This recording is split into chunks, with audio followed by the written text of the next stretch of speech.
कहानी की शुरुआत में लंदन की सड़कों पर जेम्स बोवेन को दिखाया जाता है, जो लंदन की भीड़ भाड़ वाली सड़कों के किनारे गिटार बजाता है और गाने गाता है। लेकिन पूरे दिन परफॉर्मेंस करने के बाद भी उसके पास इतने पैसे नहीं हो पाते कि वो पेट भर खाना खा सके और रहने के लिए किराए पर घर ले सके।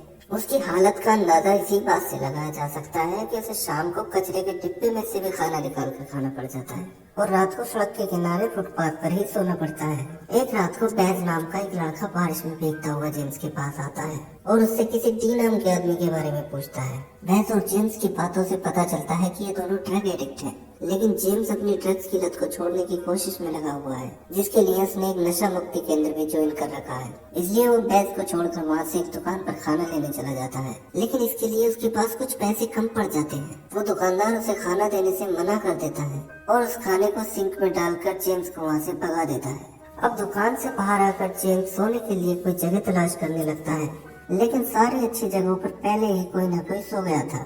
वो थोड़ा और आगे जाता है तो बैज उसे आवाज देकर एक कार के अंदर बुला लेता है। बैज उसे बताता है कि कोई इस कार का लॉक खुला छोड़कर चला गया था। कार के अंदर बैज के हाथ में हेरोइन की एक पुड़िया होती है। वो जेम्स को भी उसे लेने को कहता है। जेम्स हेरोइन नहीं लेना चाहता था, लेकिन आज उसका दिन इतना खराब गुजरा था कि वो चाह कर भी अपने आप को नहीं रोक पाता और ड्रग्स ले लेता है। सुबह को जब कार का मालिक वहाँ आता है तो बैज उसे देखकर वहाँ से भाग जाता है, लेकिन जेम्स गहरी नींद में सोता रहता है। यहाँ से उसे हॉस्पिटल ले जाया जाता है, जहाँ वाल नाम की एक सोशल वर्कर उस पर बहुत गुस्सा होती है, क्योंकि वाल ड्रग्स छोड़ने में उसकी मदद कर रही होती है।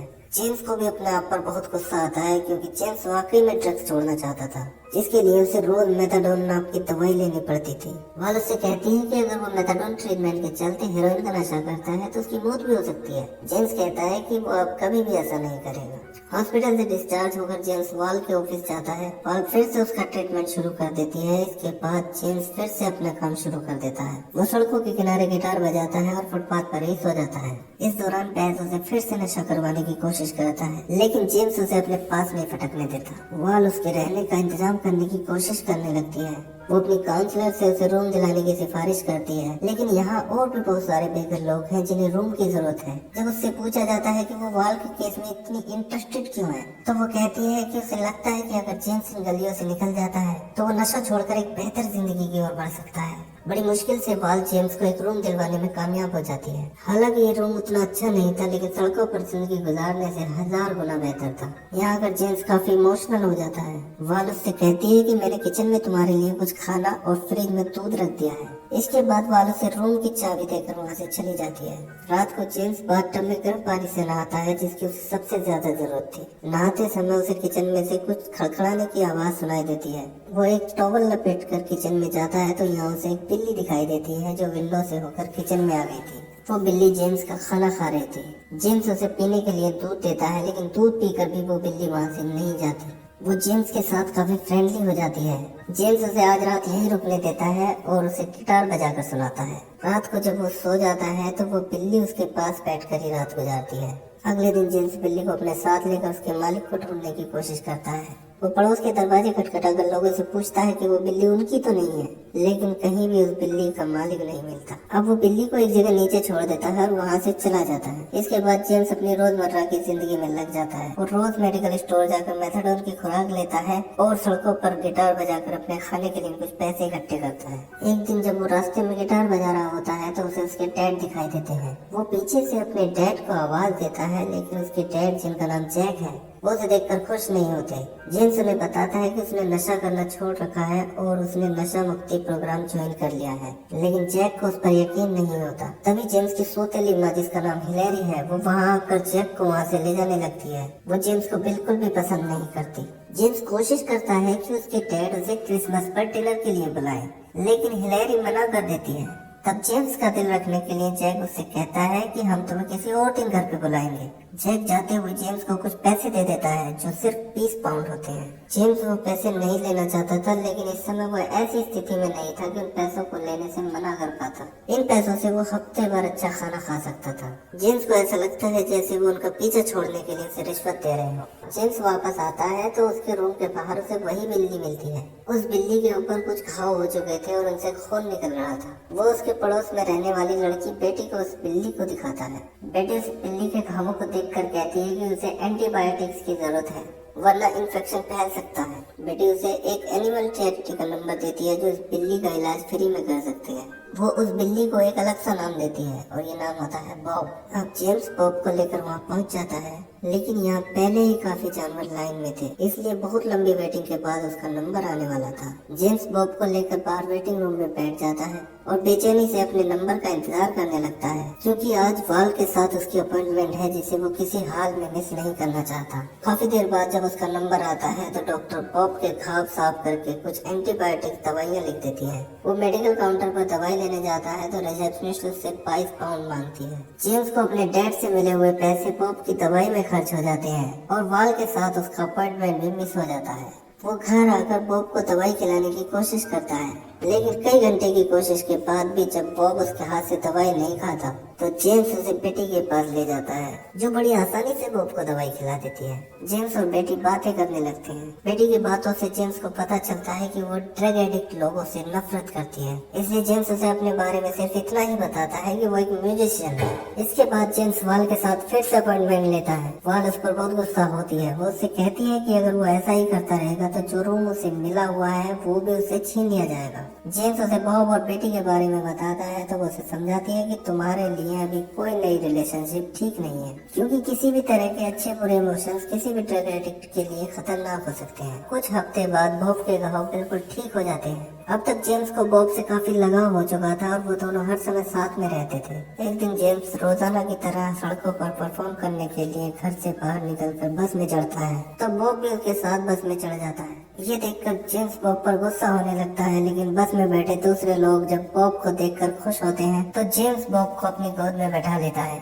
बस कंडक्टर भी बॉब के गले में एक पुराने जूते का फीता बांध देती है। अपने स्टॉप पर उतरकर जेम्स बॉब की लेस पकड़कर चल देता है, लेकिन बॉब उसे चारों ओर खींचने लगता है। अब जेम्स बॉब को अपने कंधे पर बिठाकर कवेंट गार्डन में परफॉर्म करने लगता है। बॉब को देखकर वहाँ एक भीड़ जमा होने लगती है और देखते ही देखते उनके पास काफी पैसे इकट्ठे हो जाते हैं। जेम्स ये देखकर बहुत खुश हो जाता है। इन पैसों से वो अपने और बॉब के लिए अच्छा खाना खरीदता है। बैज उसे फॉलो करता हुआ उसके पीछे आ जाता है। जेम्स उसे कुछ पैसे दे देता है और कहता है कि ये पैसे खाना खाने के लिए हैं, इनसे ड्रग्स मत लेना। बैज पैसे लेकर वहाँ से चला जाता है। इसी तरह कई हफ्ते बीत जाते हैं। जेम्स और बॉब साथ में परफॉर्म करते हैं। अब बॉब गिटार के ऊपर बैठता है और जेम्स गिटार बजाकर गाने गाता है। जेम्स और बॉब कवेंट गार्डन में लोगों के फेवरेट बन जाते हैं। एक दिन एक लेडी बॉब के गले में एक प्यारा सा नीला स्कार्फ बांध देती है। रात को जेम्स बेटी को डिनर पर इनवाइट करता है, लेकिन बेटी कहती है कि वो उसके लिए डिनर तैयार करेगी। अब दोनों बेटी के रूम में डिनर करते हैं और बॉब उन्हें देखता रहता है। एक रात को जेम्स ग्रोसरी शॉप से वापस आ रहा होता है तो उसे रास्ते में बैज बेसुध पड़ा हुआ मिलता है।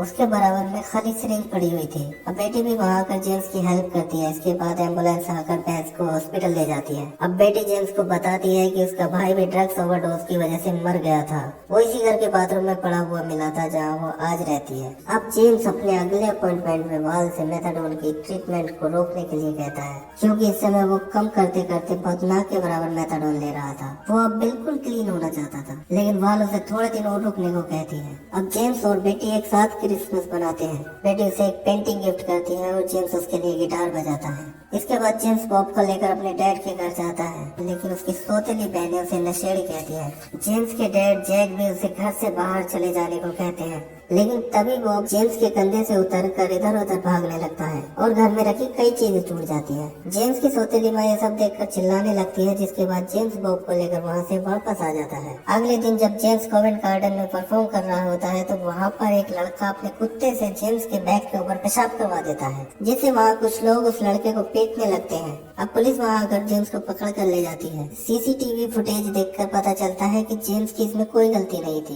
लेकिन जेम्स पर 6 महीने तक परफॉर्म करने का बैन लग जाता है। वाल जेम्स को जमानत पर छुड़ा लाती है और उसकी मेथाडोन की डोज याद दिलाती है, लेकिन जेम्स पहले बॉब के बारे में पूछता है कि वो कहाँ है। वो उसे बताती है कि वो पुलिस के पास है, तो उसे वहाँ जाकर ले सकते हो। जेम्स जल्दी से डिस्पेंसरी जाकर मेथाडोन की डोज लेता है, लेकिन यहाँ बेटी उसे देख लेती है। उसे पता चल जाता है कि जेम्स एक ड्रग एडिक्ट है। वो जेम्स से फ्रेंडशिप खत्म करके वहाँ से चली जाती है, क्योंकि जेम्स ने उससे ये बात छुपाई थी। अब 6 महीने का बैन लगने से जेम्स का इनकम सोर्स भी खत्म हो गया था, इसलिए वो बिग इशू नाम की मैगजीन बेचने की नौकरी शुरू कर देता है। हमेशा की तरह बॉब उसके साथ ही रहता है। बिल्ली को देखकर लोग अट्रैक्ट होते हैं और उनके साथ सेल्फी लेने के लिए मैगजीन खरीदते हैं।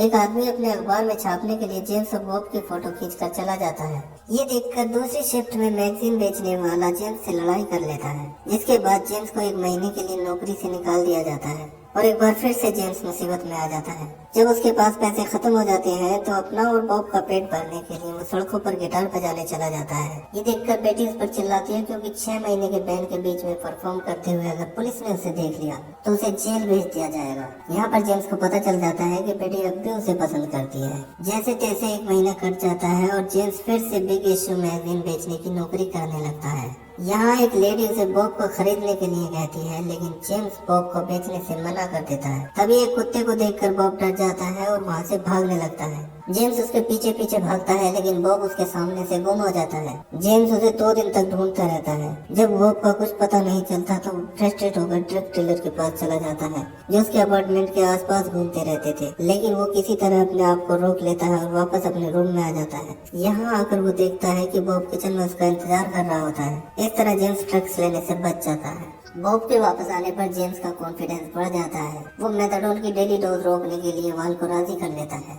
वाल जेम्स को बताती है कि मेथाडोन लेना बंद करने के बाद किसी भी ड्रग एडिक्ट का 1 हफ्ता बहुत ज्यादा तकलीफ में गुजरता है। इसमें तेज बुखार से भी 100 गुना ज्यादा तकलीफ होती है। तुम ये सब अकेले नहीं कर सकते।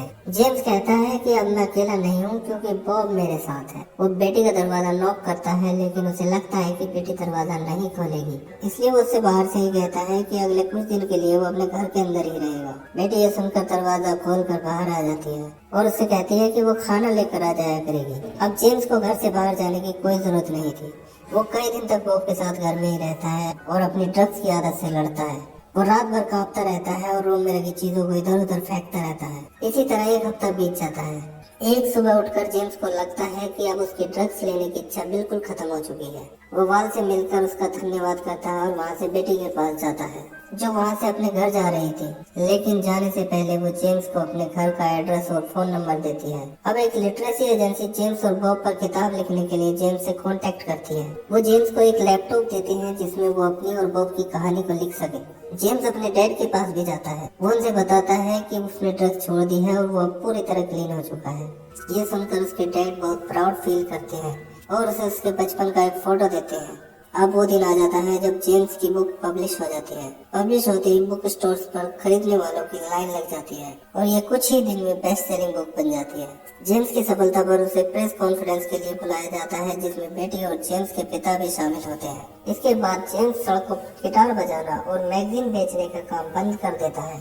वो अपने लिए एक घर खरीद लेता है। जेम्स और बॉब अभी भी साथ में ही रहते हैं। अब वो दोनों चैरिटी संस्थाओं के लिए काम करते हैं। मूवी के आखिर में हमें असली जेम्स बोवेन और बॉब की तस्वीर दिखाई जाती है, जिनकी जिंदगी पर यह फिल्म बनाई गई थी। इसी के साथ ये मूवी यहीं पर एंड हो जाती है।